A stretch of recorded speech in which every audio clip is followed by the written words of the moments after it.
لیکن کبھی انسان توکل اللہ کر کے اگر ان چیزوں کو استعمال نہ کرے، اللہ کی ذات توکل کو، اس کو ملامت نہیں کرنی چاہیے۔ جانتے ہیں صحابہ کرام، جس میں عبداللہ بن حذافہ سہمی کا نام سنا ہوگا، جب رومی بادشاہ نے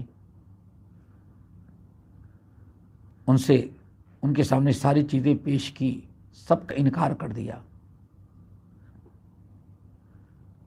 کھانے کے لیے کمرے میں بند کر دیا، سوائے شراب اور خنزیر کے گوشت کے کوئی چیز نہیں رکھا۔ اس نے کہا اب اس مسلمان کو خنزیر کھلائیں گے، شراب پی لیں گے، اس کی بعد ماریں گے تاکہ اس کی ضد ختم ہو جائے اور ہم بتا سکیں کہ ہم نے مسلمان کو خنزیر کھلا دیا اور شراب پلا دیا۔ ایک وقت تو ہوتا ہے، ان کے ذہن میں بات آ گئی کہ ہمارے ساتھ اس لیے یہ کر رہا ہے، نہیں پیا، بند کمرے میں، بڑا طویل قصہ ہے، ڈال دیا، نہیں استعمال کیا۔ بھوک پیاس سے بالکل ایسے وہ اکڑ گئے، وہ ہوش آواز سب ختم، اور کیا کہتے ہیں یعنی چلنے پھرنے کے لائق نہیں رہ گئے۔ جو جیلر کہتے میرا جیل کا جو نگراں ہوتا ہے، وہ دیکھا تو چلایا، رومی بادشاہ کہا رہے حضرت تو بھوکا مر جائے گا، تو پوری دنیا کہے گی قیدی کو بھوکا مار ڈالا۔ اب بدنامی، یعنی آج کی طرح ظالم لوگ تو نہیں، تو اس کا کہا کہ واقعی قیدی ہے، قیدی کو نہیں بھوکا مار ڈالیں، اس کی کھانے کا، پینے کا، رہنے کا انتظام کریں۔ اللہ اکبر، فوراً ان کو نکالا اور لایا، پانی دیا، کھانے دیا۔ جب کھا پی کر کے ہوش میں آئے تو اس وقت بادشاہ جو تھا عبداللہ بن حذافہ سہمی سے پوچھتا ہے کہ تمہارے یہاں اسلام میں ایسے وقت میں، مجبوری کی حالت میں، یہ دونوں حرام چیزیں تمہارے لیے ہم نے سنا ہے حلال تھی، لیکن پھر تم نے کیوں اپنے آپ کو مار ڈالنے کی فکر کی، کیوں نہیں استعمال کیا؟ اللہ اکبر، یہ تھا ایمان۔ کیا جواب دیا معلوم ہے؟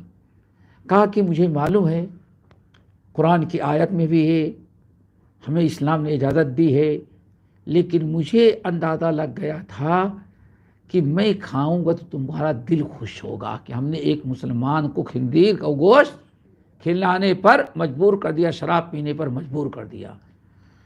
تو میں نے اپنے رب سے کہا رب میں جان دے دوں گا، لیکن کافر کو اپنی ذات سے اس ظالم بادشاہ کو خوش نہیں دیکھنا چاہتا۔ اللہ اکبر، ہاں یہ کہہ دیا، برجست تھا، حلال تھا، لیکن آپ خوش ہوتے۔ میں نہیں چاہتا کہ ہم ایسا کوئی عمل کریں جس سے ظالم کافر خود کا دل خوش ہو، اس سے چھوٹا۔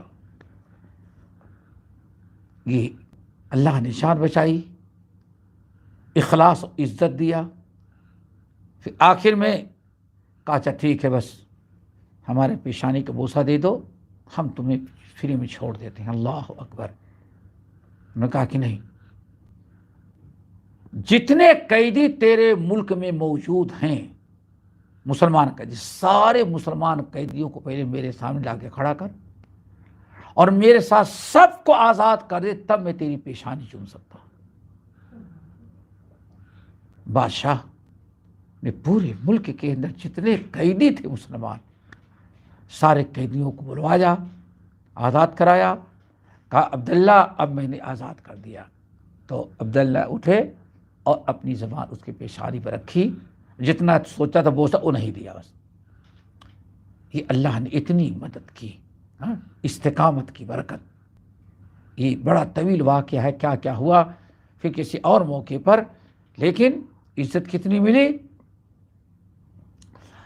حضرت عمر ابن الخطاب رضی اللہ تعالیٰ عنہ کا دور خلافت تھا، مسجد کے اندر بیٹھے ہوئے تھے سارے لوگوں کے ساتھ، عبداللہ بن حذافہ سہمی سارے قیدیوں کو لے کر کے مدینہ پہنچ گئے، کسی کو پتہ نہیں تھا۔